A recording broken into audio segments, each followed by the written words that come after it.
So I'm going to talk about cultural appropriation. I'm going to give you several examples, spiral around them, and then weave them back together. Pay attention. This goes quick, and there are several layered ideas here. So I'll start with a few pertinent examples. Last night, I watched for the first time ever an entire broadcast of American Idol.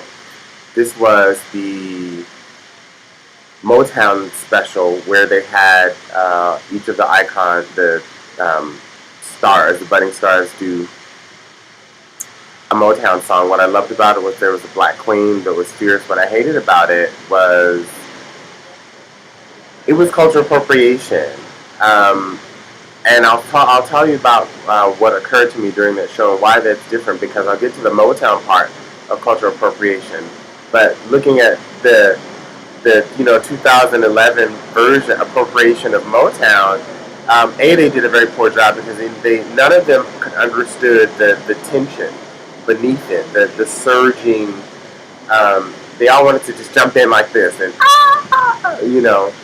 none of them could hold back. Every single one of them, if you heard of their comments, and perhaps it's just, for me, I mean, it's very much a sign of the two different cultures of the time, but also a failure to really try to interpret Motown, because there are some things that you could learn about, the lives of all the people in Motown. First of all, there's one intrinsic aspect of Motown that none of them ever mentioned, even though they mentioned Marvin Gaye and Stevie Wonder, and they may have mentioned Michael Jackson, even though it's like the obvious.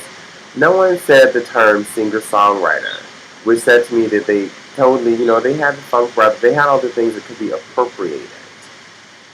The Funk Brothers, the writers, the studio, they did this, it was this time, it was that era, all the Wikipedia stuff, but they couldn't bring out the soul of being a singer-songwriter, and therefore they didn't even attempt to understand. They didn't even, you never saw in any way an attempt to understand who those people were. What was Stevie Wonder trying to say? What were some of the more critical lyrics of the Jacksons? And they had all of them. I mean, listen to Stevie Wonder's "You Don't Have Nothing." Listen to Marvin Gaye's, the bulk of his career once they started getting creative freedom from Motown. So there's cultural appropriation there, and you see the lack of that in that relationship of those people appropriating it today. What's even worse about the American Idol broadcast were the ways that, for example, actually I don't really want to get into it. It's a whole episode that I'll do on YouTube itself. It was quite disturbing, needless to say. But what I wanted to talk about connected to cultural appropriation was this movement of yoga being appropriated in America. From fitness to getting bigger, plumper lips and all these things.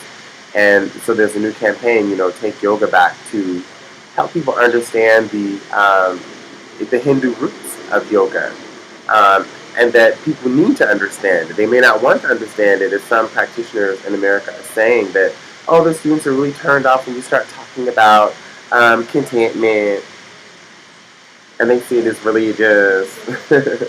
And different from theirs, and so it scares them. And so that's disturbing, because that represents that what goes wrong in cultural appropriation. What goes wrong is, as a practitioner of yoga, you just want to pick up the bits and pieces and not in any way accept that it might really transform you.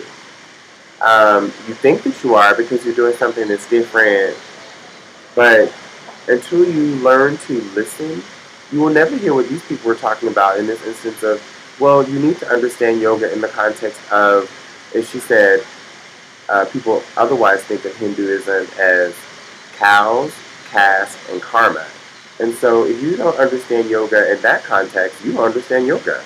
In a sense, how do caste, cow, and karma relate to seeking inner peace? And I discovered that for myself. Here in South Asia, I was on a bus with 20 million people, it felt like, and I literally could not move, could not get off, and I had to depend on this mass of people. Something very different that I've experienced from being crowded in Africa. And I understood how the only reason I was not literally in tears just because not even being able to get off the bus where I wanted to get off, but also not having my own body to myself. In this crowd of people who there was no malice. That was the difference between that place where I was in Sri Lanka and Delhi. Is that there was no malice, there was no push and pull. It was just this sheer mass of people. And then I understood. I started chanting and I really began to stand up in that space and see the people in that space. And Sri Lanka is not even a cash cow. Cash cow karma country. It's a karma country.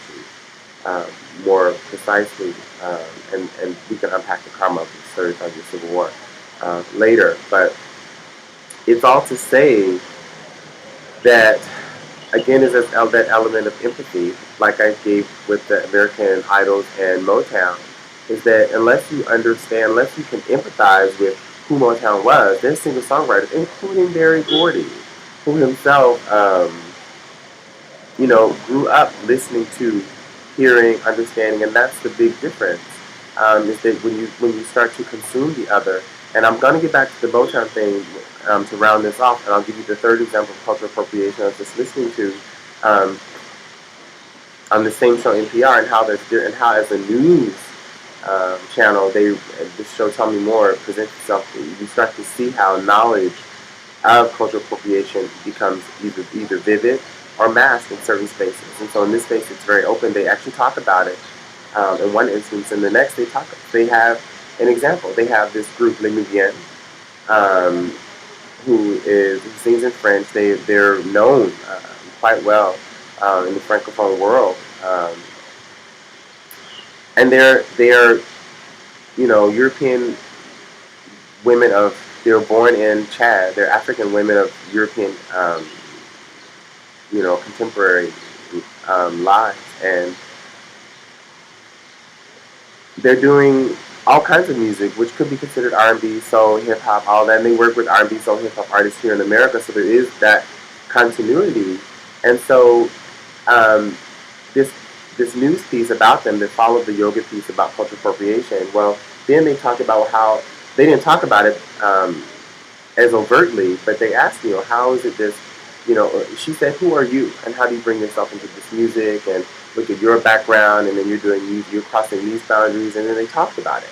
And so we listened to them, what they had to say, and and the last song was, Grow an Afro, just to show you. And so, that is to say that modern day practitioners of yoga in America won't have anything to say as profound as, rock your Afro, Black people.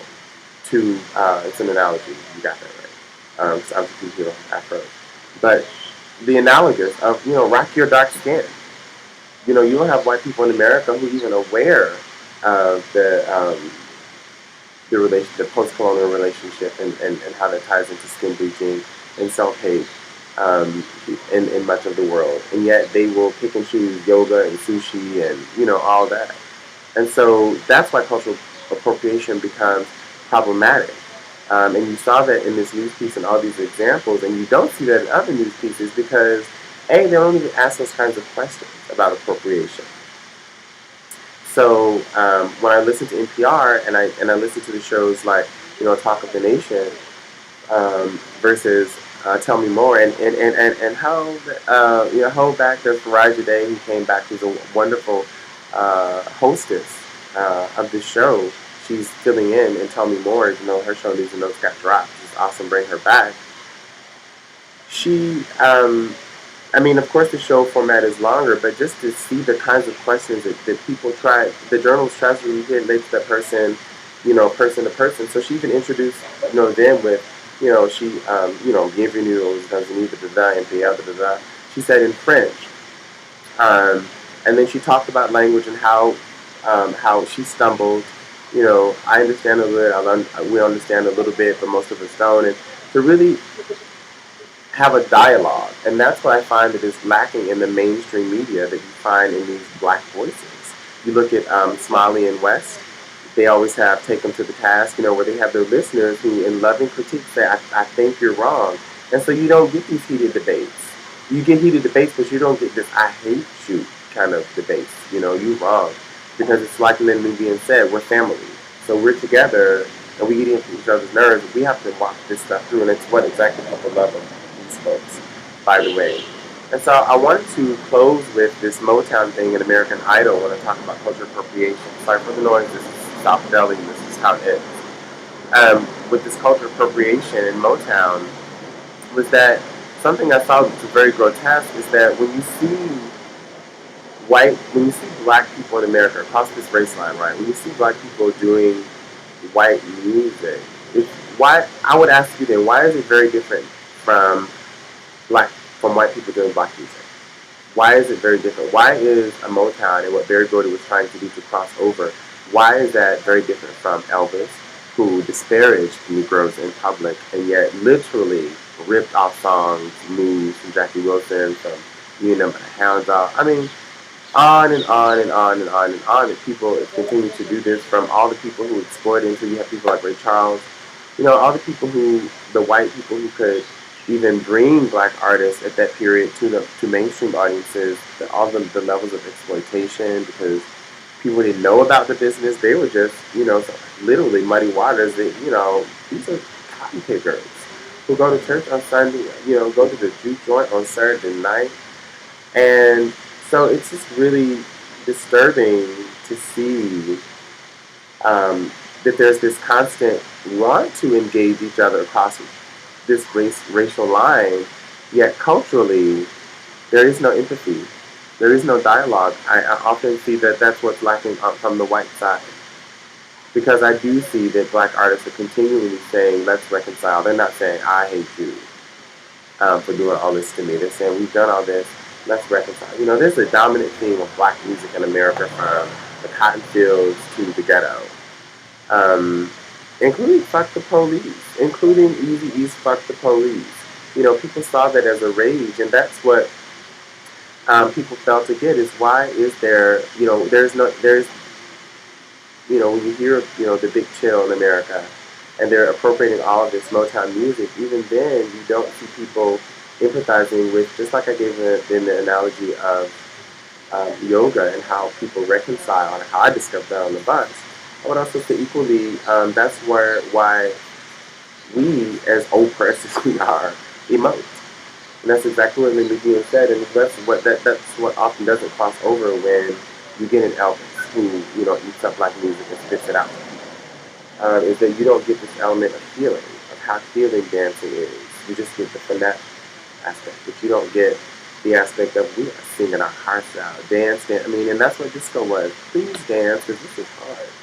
And again, that's what the Motown, that's what was so beautiful about Marvin Gaye, is that, I go out to party, it's around, that you hear this surging energy, this restraint.